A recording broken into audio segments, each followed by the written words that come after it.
চাচা, আমাকে 1 KG apple, 500 আঙুর আর 10টা কমলা লেবু দাও। একটু দাঁড়া, দিচ্ছি। চাচা একটু তাড়াতাড়ি করো না, আমাকে একটা জায়গায় যেতে হবে। তোর এত তাড়া কিসের? চাচা, তুই না 6 মাস পর বাড়ি ফিরছে, ওকে আমি আবার বাস স্ট্যান্ডে আনতে যাব। ও, এত তাড়ার কারণ এইবার বুঝতে পারলাম। তোর হাতে কি? চাচা, তুই না লেগে খেজড়ি গুড়ের মিষ্টি আর ক্ষীরমালাই আছে, ও খেতে খুব ভালোবাসে। ও, হেই নে, 430 টাকা দে। হ্যাঁ হ্যাঁ।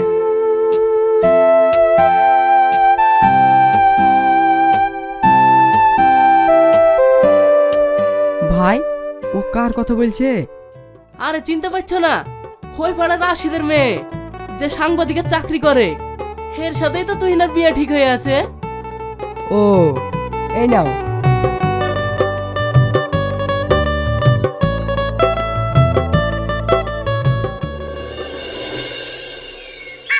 তোমাকে নিতে আসার কথা ছিল যে? ফোন করেছিলাম, আসছে। তাহলে আমি আসি, ফোনে কথা হবে। কি গো, কথা বলছো না যে? আমার তোমাকে ছেড়ে যেতে ইচ্ছে করছে না, তোমাকে অনেক মিস করব। পাগলি কথাকার, যখন আমার কথা তোমার মনে পড়বে তুমি আমাকে ফোন করবে, আমি তোমার ফোনের অপেক্ষায় থাকবো।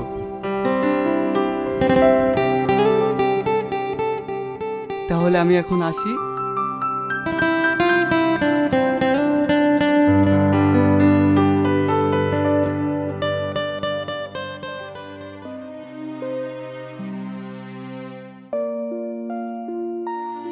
আচ্ছা তুই না, শহরে যারা থাকে তারা বুঝি এরকম করে?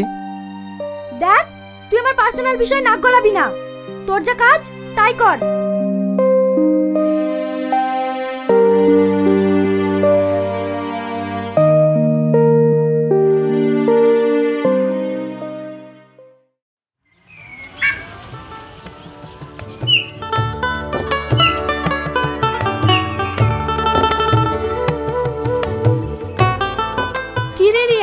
হবু বউকে পেয়ে ভীষণ খুশি মনে হচ্ছে। ভাবির কথা। কে বউ? কিসের বউ? তোমাদের মুখে যা আসবে তাই বলবে নাকি? দেখো, আমার সামনে কথা বললে হিসাব করে কথা বলবে, যত সব বেশি বেশি।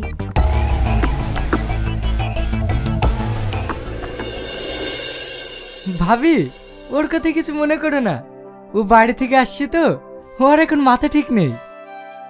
রিয়াজ, তোকে একটা কথা বলবো। হ্যাঁ ভাবি, বলো। যে মেয়েটা তোকে পছন্দ করে না, যে তোকে ভালোই বাসে না, তুই তার জন্য কেন এত কিছু করছিস? দেখো ভাবি, আমার ভালোবাসা যদি সত্যি হয় তাহলে ওকে একদিন আমাকে ভালোবাসতেই হবে। কি হলো, আসবি নয়খানে দাঁড়িয়ে থাকবি? হ্যাঁ হ্যাঁ, আসছি।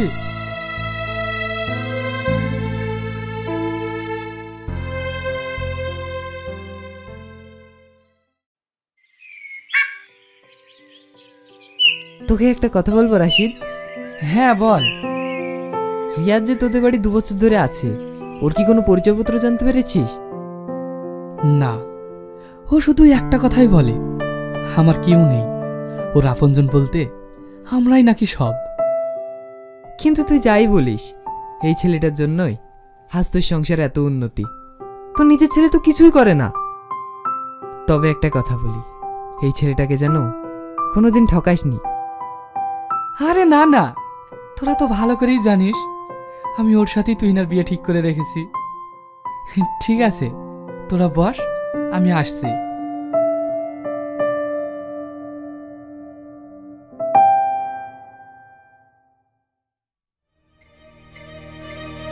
রিয়াজ, রিয়াজ।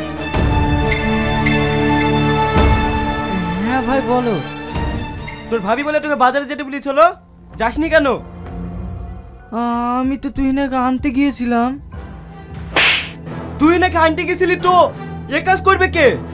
এই বাড়িতে থাকতে হলে কাজের লোক হিসাবে থাকতে হবে, যে যা হুকুম করবে তোকে সব শুনতে হবে, আর না হলে তোকে ঘাট ধাক্কা দিয়ে বাড়ি থেকে বের করে দেবো। আমি এক্ষুনি বাজারে যাচ্ছি।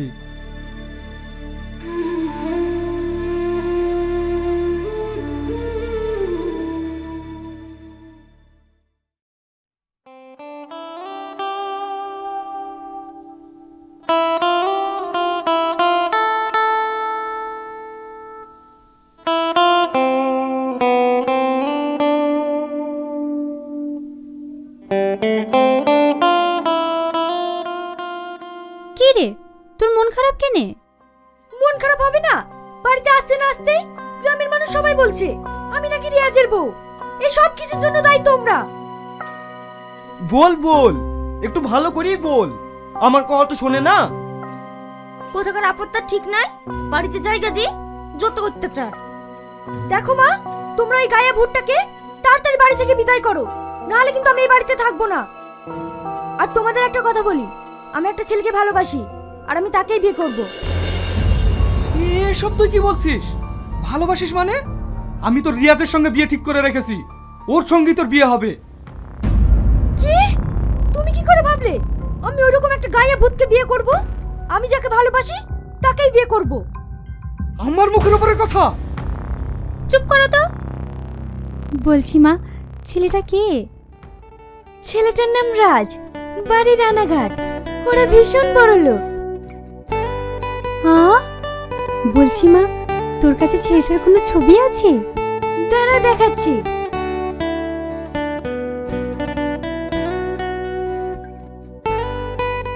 এই দেখো, ছেলেটা খুব সুন্দর, আমার মেয়ের পছন্দ আছে। মা, ওদের বাড়ির সবার আমাকে ভীষণ পছন্দ। ওরা এই বিয়েটা তাড়াতাড়ি সারতে চায়। ঠিক আছে, তুই ওদেরকে একদিন আসতে বল, এখানে সব কথা হবে। ঠিক আছে মা। দেখো, এই বাড়ির মড়ল আমি, তাই আমার মেয়ের কার সাথে বিয়ে দেবো সেটা আমি ঠিক করব। তুমি বেশি বলকো না। তোমার কথা মতোই অনাথের সাথে আমার মেয়ের বিয়ে দিয়ে আমি আমার মেয়ের জীবনটাকে নষ্ট করতে পারবো না।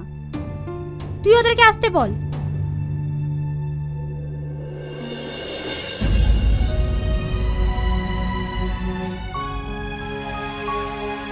এই বাড়িতে যত অশান্তির মূলই হচ্ছে এ।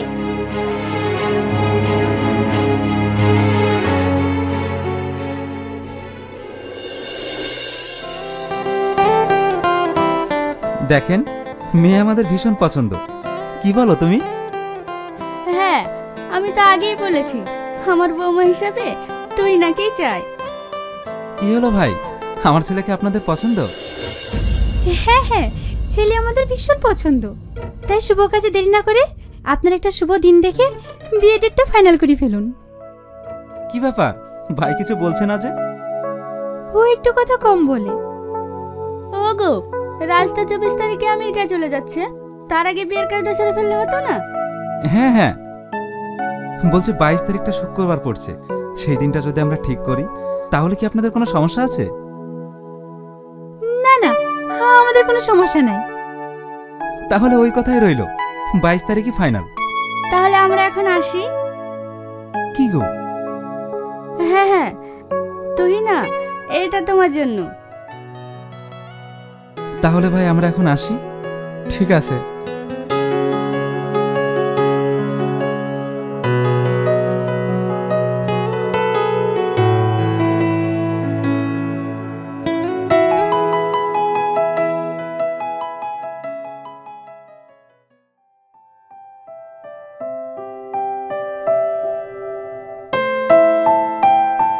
শোন, তোর সাথে আমার কিছু কথা আছে। হ্যাঁ বলো। দেখলি তো, 22 তারিখে আমার বিয়ে। তাই আমি চাই না আমার এই শুভ দিনে তোর ওই অপয়া মুখটা দেখতে। তাই তুই যত তাড়াতাড়ি পারবি এই বাড়ি থেকে বিদায় হ। তুমিও নিয়ে চিন্তা করো না, আমি তোমাকে কথা দিচ্ছি, আমার এই অপায় মুখ তুমি আর কখনো দেখতে পাবে না। তবে শেষবারের মতো তোমায় একটা কথা বলবো, আমি তোমাকে অনেক ভালোবেসেছি, আমার জীবনের থেকেও বেশি। কিন্তু কখনো ভেবে দেখিনি যে বামনে ঘরে চাঁদের আলো কখনোই পৌঁছায় না। তুমি অনেক ভালো থেকো, তুমি অনেক ভালো থেকো।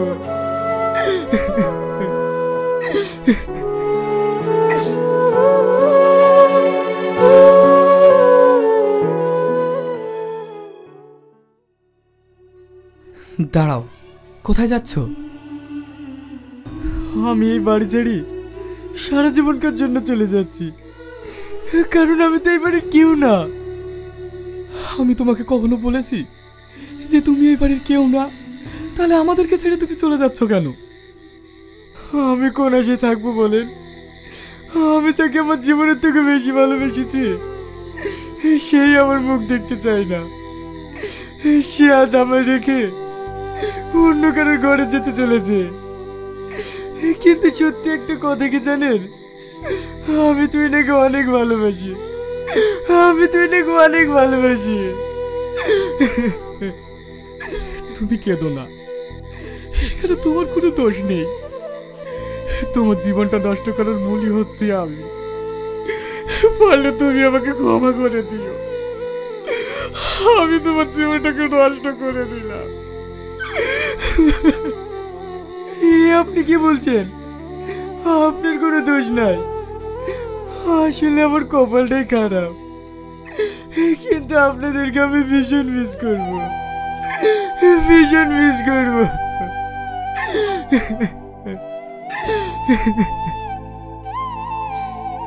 ভালো থাকবেন, নিজের শরীরের যত্ন নেবেন, আর প্রেশারের ওষুধগুলো খেতে ভুলবেন না। আমি আসছি।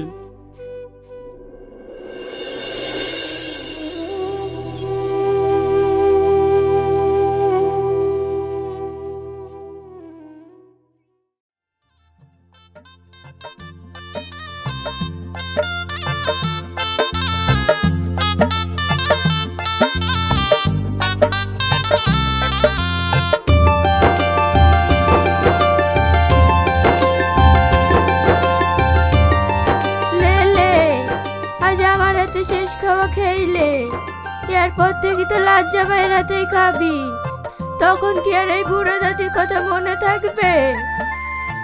দাদি তুমিও না? কি করছো ভাবি?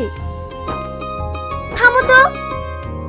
আজ তোমাকে দেখতে খুব সুন্দর লাগছে, তাই আমি এটা করলাম, যাতে কারোর নজর না লাগে। হাতে কিছু করেও বিয়ের পরে তো এই ভাবির কথা মনেই থাকবে না। ভাবি তুমিও? দাদি তোমাদের সময় পেলে থুবড়োতে অনেক রকমের গীত হতো। এক রকমের? কত রকমের গীত হতো? দাদি একটা শোনাও না। আমার কি আর সেই বয়স আছে রে? দাদি একটা শোনাও। আচ্ছা থাম।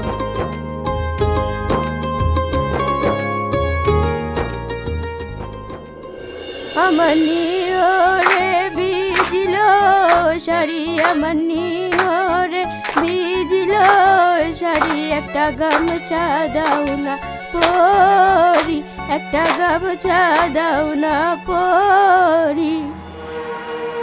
মা, আমাদের সব শেষ হয়ে গেছে। কি শেষ হয়ে গেছে? ছেলের ফ্যামিলিটিকে ফোন করেছিল, ছেলে নাকি তুহিনাকে ছাড়া অন্য একটা মেয়েকে ভালোবাসতো, আজ তাকে নিয়ে পালিয়ে গেছে। তুই কি বলছিস? হ্যাঁ মা। এখন কি হবে? ওগো এখন কি করব? বিয়ে ঠিক করার সময় আমায় কিছু জিজ্ঞেস করেছো? সব নিজে মডেলই করেছো, এখন ঠেলা বোঝো। ওগো তুমি আমাকে যা সাজা দিয়ে দাও, কিন্তু এভাবে মেয়ের জীবনটাকে নষ্ট হতে দিও না। তুমি কিছু একটা করো। প্রথমে তুমি আমার চোখের সামনে থেকে সরো, আর আমি তোমাদের সবাইকে বলছি এই বিয়ে হবে। আমি আমার মেয়ের জীবনটাকে নষ্ট হতে দেব না, কখনো না।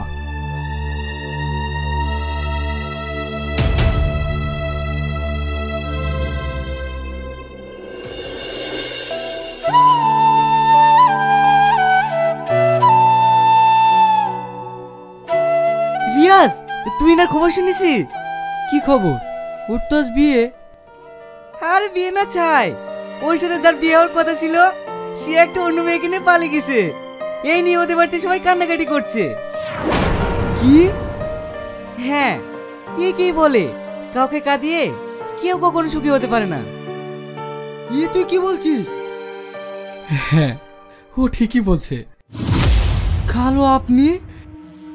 হ্যাঁ, আমি তোমার কাছে বড় আশা নিয়ে এসেছি। আমার কাছে? হ্যাঁ, একমাত্র তুমি পারো আমার মান সম্মান বাঁচাতে।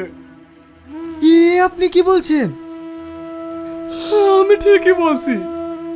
চারিদিকে সবাই জানে আজ তুইটার বিয়ে। আর যদি আমার মেয়েটার বিয়ে না হয়, আমার মেয়েটার জীবন শেষ হয়ে যাবে। তাই আমি তোমার কাছে অনুরোধ করছি, আমার মেয়েকে বিয়ে করে আমার মান সম্মান বাঁচাও। আমি তোমার পা ধরছি, দয়া করে তুমি আমার মান সম্মানটা বাঁচাও।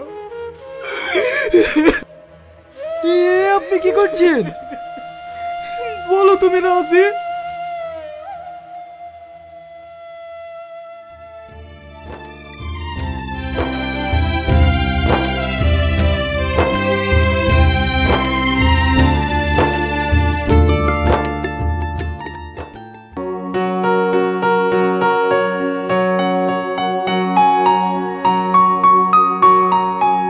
দাঁড়া, তুই কি ভেবেছিস তোর সাথে আব্বা জোর করে বিয়ে দিয়েছে বলে আমি তোকে স্বামী হিসেবে মেনে নেব? কখনো না। অনেক বেহায়া দেখেছি, কিন্তু তোর মতো এতটা নির্লজ্জ বেহায়া একটাও দেখিনি। তোর যদি লজ্জা ঘৃণা থাকতো তাহলে তুই এ বাড়িতে কোনোদিন পা রাখতিস না। তুই যদি মানুষ হোস তাহলে এক্ষুনি এখান থেকে চলে যা।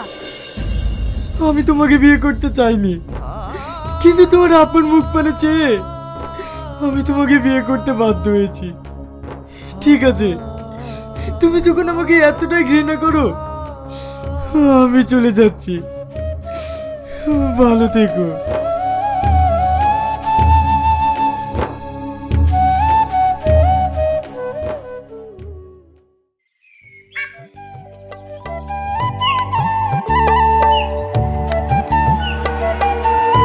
কি রে, তুই এইভাবে রেডি হয়ে কোথায় যাচ্ছিস?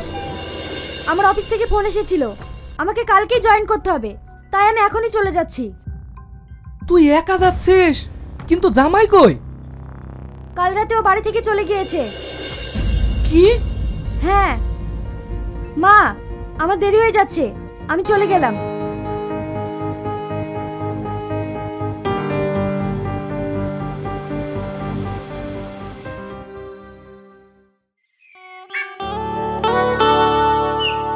কি গো, শুধু তোমাদেরকে দেখছি, তুই না কোথায়?